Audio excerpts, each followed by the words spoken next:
Ladies, gentlemen, guys, and gals, this is Ladash coming at you. And today, you already know what it is. We're talking about some Pokemon VGC. You already knew it was coming. I'm a big Pokemon fan, especially the video game championship series. Don't really do TGC. So unfortunately, for the card game, I just don't do it. Doesn't interest me at all. But the video game championship is where it's at. Uh, Today, technically, no, not even technically. Today is the last day for registration for the VGC tournament, not international, nationals tournament coming up in Indianapolis. In 2 days. Unfortunately, I won't be able to go. So, it is what it is. I got certain card payment or card maintenance that I have to do. And it just won't be done in time. And then I have to, even if I got that situated, there's still the hotel booking that I didn't get out the way because the car issue is a little bit unwary. So it is what it is. So I just have to make it next year. But with that said, I want to go over what we're likely going to see as far as the competition in this year's nationals, and what likely is going to be an in-game team for whoever wins, top two spots in the national VGC. Without further ado, let's start with AFK. So, I know previous years we've had, that strong 6 Pokemon team. You just absolutely knew was going to make a lot of appearances. People were going to be copying off of that team, for the nationals and possibly worlds. So this year is interesting in that you don't have that strong 6, and that's just due to the fact that we have all these new mechanics now. Megastones were thrown out the window; they're not included in this VGC. Dark Void Smeargle is in here. You have Z crystals now, and they just add all kind of craziness to the meta. And of course, some things to do with the new Pokemon that we have, especially the Tapus. So, Team AFK is Arcanine, Tapu Fini, and Kartana. So, you have the classic Arcanine, always making an appearance no matter what VGC. He's just a very versatile Pokemon. He has some bulk, he has some versatility to have power and support. He has beautiful healing moves, beautiful moves that can just stall the enemy, that can hinder them. But other than that, you got the Tapu Fini. That's the water type Tapu. Not to say that any of the other Tapus wouldn't be as good, but Tapu Fini tends to do an all-around great job of just being that bulky / very special attacker type of a Pokemon. It's definitely there for all the bulk in the world, but it's along with that, it's terrain move and their terrain ability. It just comes with a lot to the table that can definitely even back up Arcanine in that sense. But it can back up any team that is put on. That's just what it is. And Kartana, while it's fragile in a special defense kind of sense, it has an abnormally high defense, and its attack is definitely highly strong. Its typing is very unique in that it's only really weak to fire, really. Let me see. Fire, I believe, is the only thing it's really weak to, as far as typings go, and its power allows it to just pretty much just slaughter a lot of Pokemon, especially if it gets a beast boost. That ability of his is very dangerous. Once it KOs a Pokemon, it gets one increase to attack. It pairs well with any team, really. Or not I won't say any team, but most teams is really great for. That's the whole thing of AFK. they have insanely good versatility. You know, no matter what team they're put on, they have a strong standing. And a lot of the Pokemon that we can only use this generation because it's sticking with the Pokédex and Pokemon Sun and Moon. It has a strong influence that it can basically be a threat to most of the Pokemon that we're allowed to use this tournament. So that makes it a huge threat in itself. So now we got AFK out the way. There are some other Pokemon that have a strong showing that I believe, no, that I'm for sure are going to make a strong. They're going to make an appearance at this year's Nationals and possibly Worlds. So first up, Porygon 2. Porygon 2, in my opinion, is kind of like the Cresselia of this generation. It isn't as bulky as it, but it comes with a lot of. It still comes with an insane amount of bulk, and it has some versatile moves along with Trick Room. So Porygon 2 at EVO Light basically increases its defense and special defense by what is it, like 50 times more, or 50% increase to its attack and to its defense and special defense. Yeah, as long as it's a pre-evolution of its prior form. So you're talking about a very bulky Porygon. On top of that, it has special type of versatility moves. It has a usage of Ice Beam, Thunderbolt, Flamethrower, Tri-Attack. I mean, you just name it. It has such a wide array of versatile moves for typing advantages. It's really good. It's just good. And on top of that, you have it being a Trick Room user. So, for those of you that don't know, Trick Room, it basically warps the field so that all slow moving Pokemon basically move faster than Pokemon faster than them.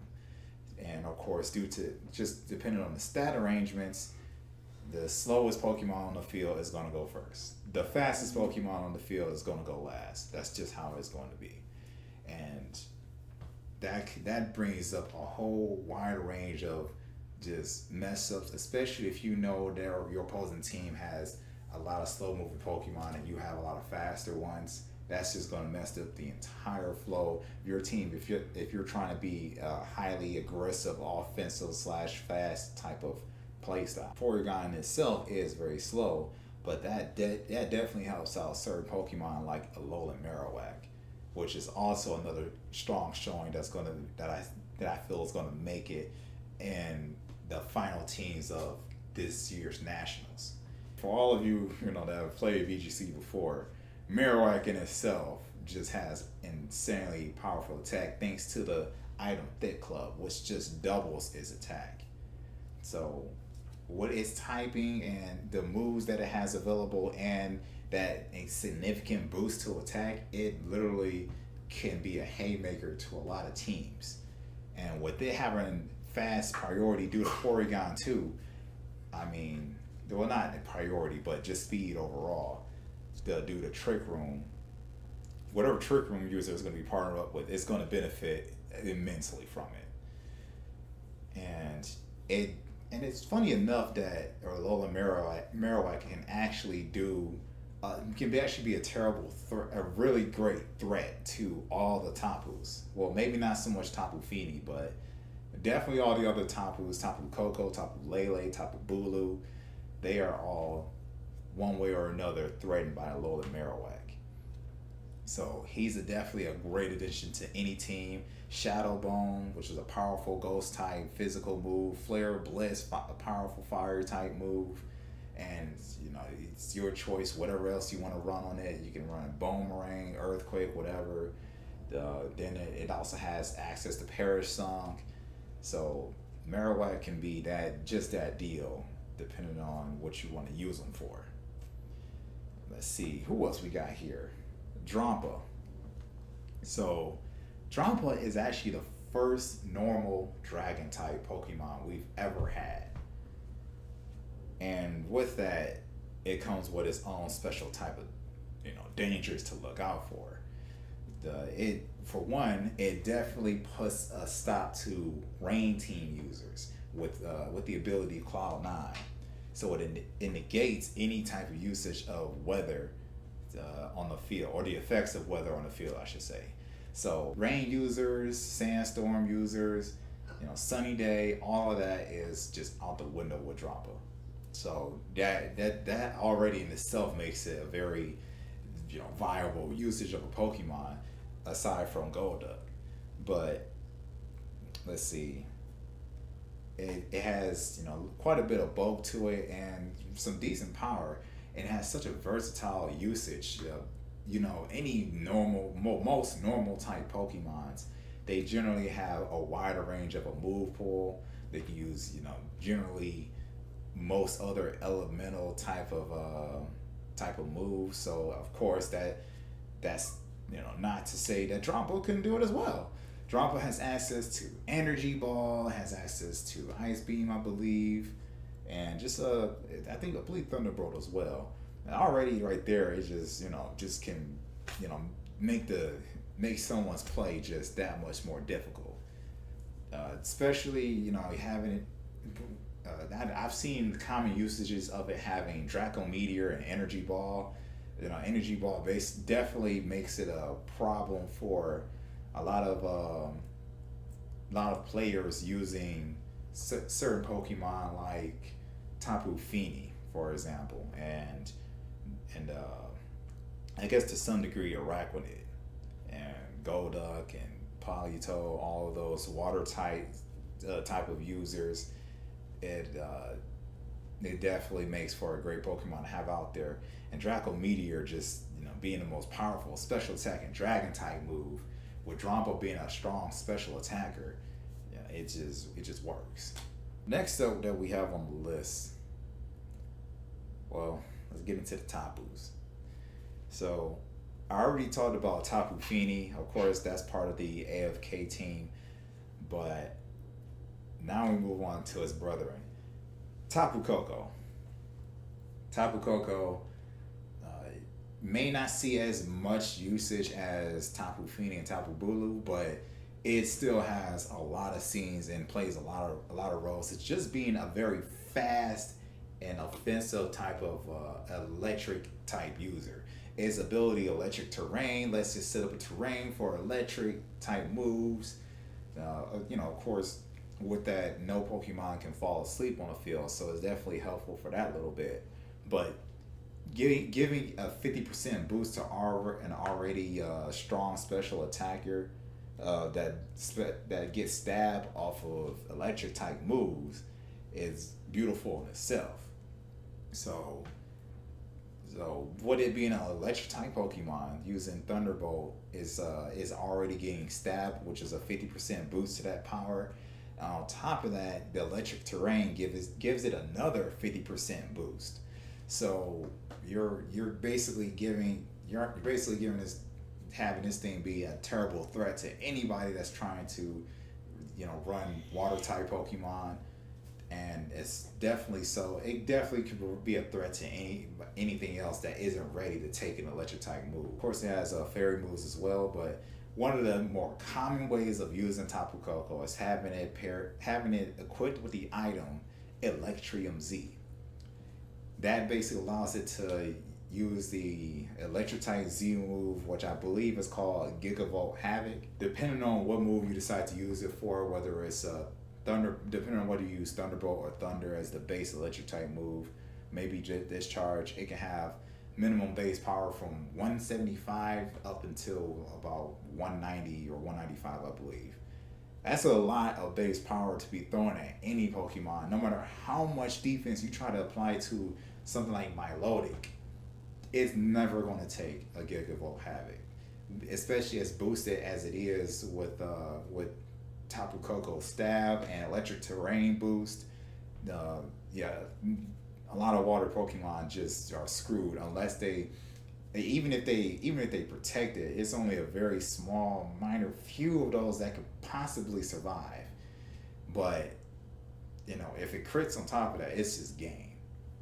So that thing definitely has a strong, powerful showing. Again, going back to one of his major threats, Alolan Marowak has access to the ability Lightning Rod. So whenever you see an Alolan Marowak on a team, you may want it's just one of those things you just have to be very cautious about. And it's probably one of the main reasons a lot of people are running Alolan Marowak, and that it just shuts down whatever Tapu Koko is going to do. Its fairy type moves aren't all that strong enough to really be that much of a threat to it, and none of its electric type moves are going to do jack to it or its teammates. That's the number one thing to be careful of when using Tapu Kokos, and one of the main reasons in my opinion, why it won't have as strong of a showing as some of the other Tapus. So that makes me move on to Tapu Lele. Tapu Lele is a unique Tapu. It has the Psychic Fairy typing, and along with that, it has the Psychic type terrain. It makes the feel weird. I forget if it even has a secondary effect to it, but its main effect is to boost Psychic type moves by 50%. Basically changes really the name of the game quite a bit, because this is the first case we've had of a field type move or ability that can boost all psychic types by that bit. So you're talking about 50% boost to all psychic type moves, and psychic type attacks are somewhat common in a sense here this generation, or even in previous generations. A lot of Pokemon had access to the move Psychic, and still known as one of the strongest and very usable Psychic type moves to this day. So Tapu Lele in itself has the highest special attack of its brethren. So that says a lot in itself. Even above Tapu Koko, this Tapu Lele, due to the increase with this Psychic type terrain boost as well, makes it the strongest special attacker over Tapu Koko. So, it's definitely worth avoiding taking a hit from its Psychic while its terrain is up if you can. Other than that, it actually does have a decent amount of bulk. It's nowhere near as bulky as Tapu Fini, but it's nowhere near as fragile as Tapu Koko as well. So it can definitely be a very good use. It can make for a very good usage on your team as kind of a decently bulky yet very strong special attacker. And on top of that, it does have access to Calm Mind. Any Psychic type user or any special attacker that has Calm Mind usage, that's always a nice plus. Assuming you could pull it off with its bulk. The last Tapu I'm gonna to touch on is Tapu Bulu. Tapu Bulu, I'm not gonna lie. In the beginning, I didn't think it was going to get as much play as it does now. In the beginning, it's it didn't really come off as being as strong of a showing as its brethren. It has more research and experience and plays and gone through with using Tapu Bulu. It definitely shows that it has very good bulk. It has very, very good attack, especially with Wood Hammer. Wood Hammer is a very powerful physical grass type move. Tapu Bulu in itself is a grass fairy type, so it gets stabbed with that Wood Hammer, and on top of that, it has grassy terrain up. It's getting a boost to its grass moves, and every Pokemon on the field is getting a slight increase to their HP. So it works kind of like a leftovers item for every Pokemon that's on the field, whether they're an opponent or ally. All of them are getting a little bit of a health boost at the end of each turn, which can be somewhat can be a double-edged sword, but for Tapu Bulu's sake, it can be very, very helpful, especially with it being especially with the amount of bulk that it has on top of that. And if you decide to give it leftovers, I mean, that's one thing right there. But if you decide to give it a Z crystal, that's not a bad thing either. Grassium Z, allowing it to use the grass type Z move on top of Wood Hammer, it just haymakes anything that can't take it. Is whether it's got a type advantage or neutral advantage. That Pokemon is in for a nightmare if it doesn't protect against that thing. All the Tapus, given their pros and cons, you can expect to see a lot of them, and I expect to see all of them within this nationals competition and worlds. Again, Alolan Marowak is a threat to all of them. Tapu, going back to Tapu Lele, that psychic typing, Marowak, it just has to come at it with a Shadow Bone, and that's probably it. Tapu Bulu, Alolan Marowak comes at it with Flare Blitz, that's it. Some Tapu Bulus may be able to take it depending on the nature of the circumstance. That's why the ability to intimidate, which comes with Arcanine, can be very helpful for things like Alolan Marowak. Switch on it to the field, lower its attack by one stage. You've already saved yourself a lot of a headache with dealing with Alolan Marowak. So the last Pokemon I want to touch on is Araquanid. Araquanid, again, in the beginning, I didn't really see a strong showing for it, but later on, I mean, especially at the San Jose regionals, it definitely made quite the impression on me. No pun intended to all of you that know about that. But anyway, Araquanid, I believe it's a water bug type, and it has quite a good amount of bulk to it, and definitely some great special attack. Some of the things I've seen done with this Pokemon, especially back at that regionals, both Anash and Gavis, their usage of Araquanid was very skilled, using Stockpile to increase his defense and special defense.